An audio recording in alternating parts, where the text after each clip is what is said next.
Nous sommes de retour. À présent, j'aimerais poser quelques questions à nos invités. Donc, nous allons commencer par les jeunes. Vous qui êtes jeunes, vous êtes-vous reconnus dans ce reportage?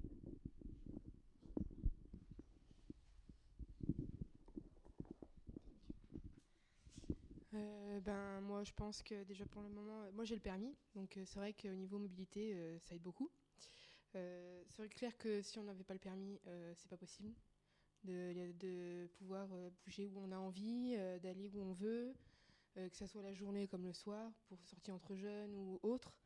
Après pour ce qui est de l'emploi, je pense que c'est pareil. Ici, il n'y a pas qu'ici, mais bon, c'est vrai qu'ici c'est quand même plus. On le voit qu'il n'y a pas de travail, quoi. Et après, c'est vrai que faudrait trouver des solutions. Je pense que de faire ces petites réunions-là comme ça pour pouvoir peut-être donner la parole aux jeunes et puis savoir ce qu'ils en pensent et de trouver peut-être des solutions pour ces problèmes.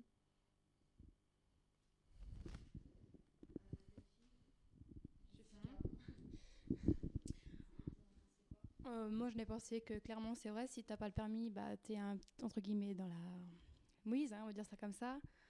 Et, euh, et que donc pas de permis, pas de travail. Et puis voilà.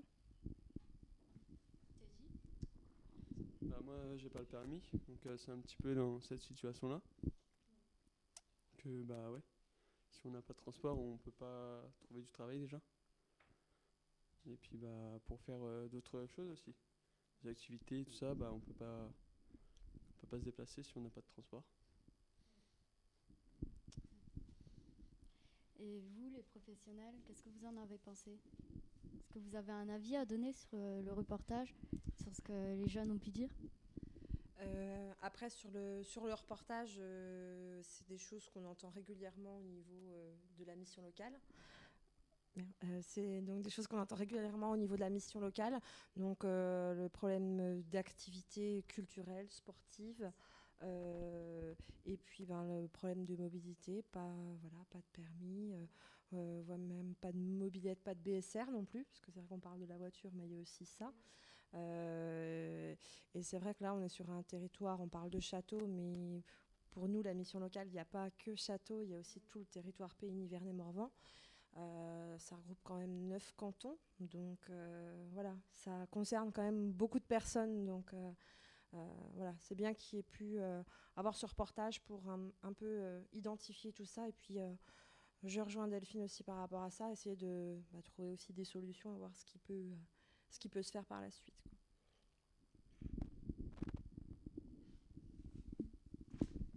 Je vais rebondir par rapport au reportage. C'est vrai que si, en prenant l'exemple de deux jeunes qu'on voit dans le reportage, Bérangère et Thomas, si la mission locale et l'école Deuxième Chance ne les avaient pas accompagnés au niveau de la mobilité et de certaines démarches, ces jeunes seraient toujours à Château-Chinon. Or, en ce moment, Thomas a débuté un contrat d'apprentissage dernièrement et Bérangère est à l'emploi parce qu'on les a accompagnés, parce qu'on leur a permis de se projeter à la ville. Voilà. Donc, la mobilité reste quand même un problème important à travailler sur le Morvan. Voilà. Et vous, les jeunes de l'EDC, qu'est-ce que vous en avez pensé de ce reportage? Bah moi qui est de Rouy, il n'y a rien. J'ai pas le permis non plus, donc c'est pas facile de bouger. Il y a des bus, mais après, si tu veux rester qu'une heure à Nevers, faut attendre le reste. Donc l'emploi, c'est pas facile à trouver. Faut qu'on soit basé pour les horaires, les horaires de bus. Donc s'il faut tout le temps s'adapter au bus, c'est pas très facile. Moi qui ai le permis, le niveau mobilité ça va, mais c'est vrai qu'avant, moi qui suis donné, j'étais pas mal bloqué, quoi. Fallait faire quoi, 8 km, des fois, fallait faire y aller en vélo pour pouvoir accéder à un bus pour Nevers, quoi. Mais c'est vrai que sinon, au niveau activité aussi, il y en aurait plus.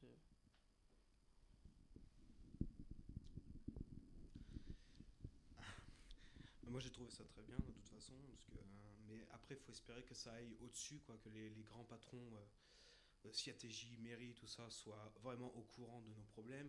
Je pense surtout à Siatégie, on est obligé de dépenser 108 euros par mois pour pouvoir aller en stage.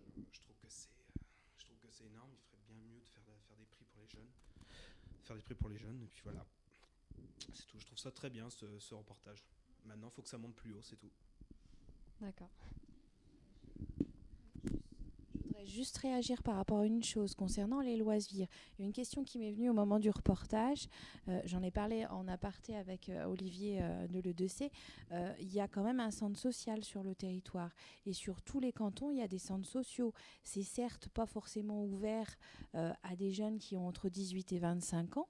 Ceci dit, c'est peut-être le moment d'aller justement les solliciter les équipes d'animation, solliciter le directeur en leur disant « Et oh, on n'est peut-être pas des jeunes et des enfants de 6-10 ans, mais on existe, on est sur votre territoire, on n'a rien à faire. Les associations, c'est bien, mais c'est payant. Est-ce que vous avez... » Enfin, moi, je vous dis les choses, hein, c'est une solution. C'est peut-être à vous aussi de dire attendez, on est un petit groupe, on est 5-6, on voudrait pouvoir utiliser un minibus, qu'on nous organise ou qu'on s'organise, nous, avec l'aide de l'animateur, une sortie au bowling, une sortie au karting, une sortie... Ça coûte cher, on est prêt, nous, on est accompagné par la mission locale, on peut être aidé par la mission locale sur le loisir, parce que même si ce n'est pas notre priorité, que la mission locale a comme priorité de travailler sur l'emploi et la formation, on a quand même une possibilité de vous aider. Si ce n'est pas tout le temps, on peut quand même vous aider sur une adhésion pour un club de sport ou sur une adhésion pour être au centre social. Après, effectivement, à vous de saisir aussi les bonnes personnes, de les entre guillemets, les enquiquiner et leur dire on existe, on voudrait faire des choses, qu'est-ce que vous pouvez nous proposer et comment est-ce qu'on peut faire des choses ensemble, quoi. Parce que, pour ma part, de ce que je connais du monde des centres sociaux, à Nevers, par exemple, hein, dans les quartiers à Nevers, c'est complètement normal qu'un jeune qui ait 20 ans, 21, 22 ans, soit intégré dans les activités du centre social. Donc à vous aussi de faire en sorte que les choses, elles changent et que du coup, ce soit la même chose sur Château, ce soit la même chose sur Moulins, ce soit la même chose à Corbigny, à Châtillon. Voilà, c'est aussi à vous de vous regrouper en petits groupes dans vos communes et dans vos cantons et puis de dire, on veut faire, on est d'accord pour organiser nous, mais on a besoin de l'aide de quelqu'un, donc d'un animateur, parce qu'ils sont là pour ça, les animateurs jeunes sont là pour ça. Donc allez leur demander, c'est tout. Enfin, pour ma part, mais en tout cas, c'est une solution, quoi.